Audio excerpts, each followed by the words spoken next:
Hey there, everybody. Phil here for AndroidCentral.com with, well, one of these phones is the Sprint HTC One. Try to guess which one. So this one over here, 4.7-inch screen, Super LCD 3, beautiful, cameras, glossy, nice. Let's flip them over. Look at the back. Can you tell yet which one's on Sprint and which one's not? No, you can't, and that's because they look exactly the same. We'll fire them up here in a second.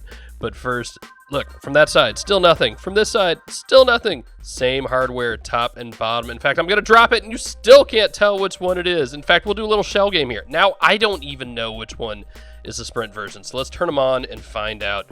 Aha! So that's Sprint on the right. This is the European one. I've got AT&T in it on the left. We'll get rid of that because we are focusing on Sprint. So this is the Sprint M7, the HTC One. All right, it says Sprint up there. It's a pre-release software bug.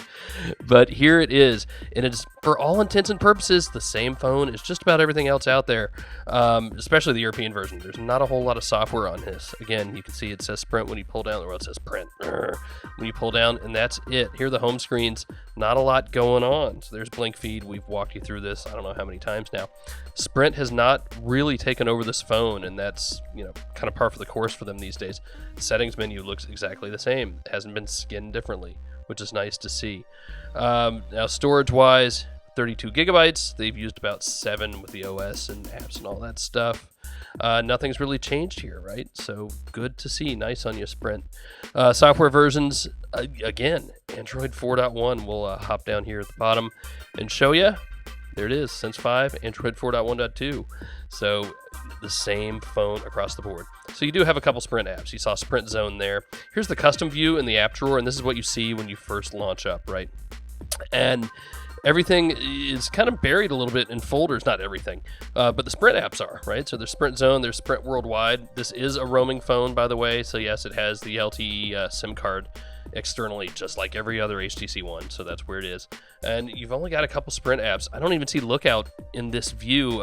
Sprint has preloaded Lookout Mobile, and you'll see it in the alphabetical view. We'll hop to that in a second. There's a Qualcomm location thing that's not in the European version as well. So we'll show you the alphabetical view. This is how you make sure you see every application that's on there, as long as it hasn't been hidden. So again, the same feature suite that you have in the other HTC Ones that we've talked about for, God, it feels like forever now. You know, the TV app, really nice. Kid mode, especially good. For parents, excellent, excellent. There's blink feed, set it up however you want. The camera is exactly the same, just as good in my experience as the European HTC One. So only 4 megapixels, but remember they're ultra pixels, so you get more light. My good pictures look really good. My bad ones still kind of look bad, right? So aside from a couple apps and the Sprint splash screen on boot up and shutdown, it's the same phone.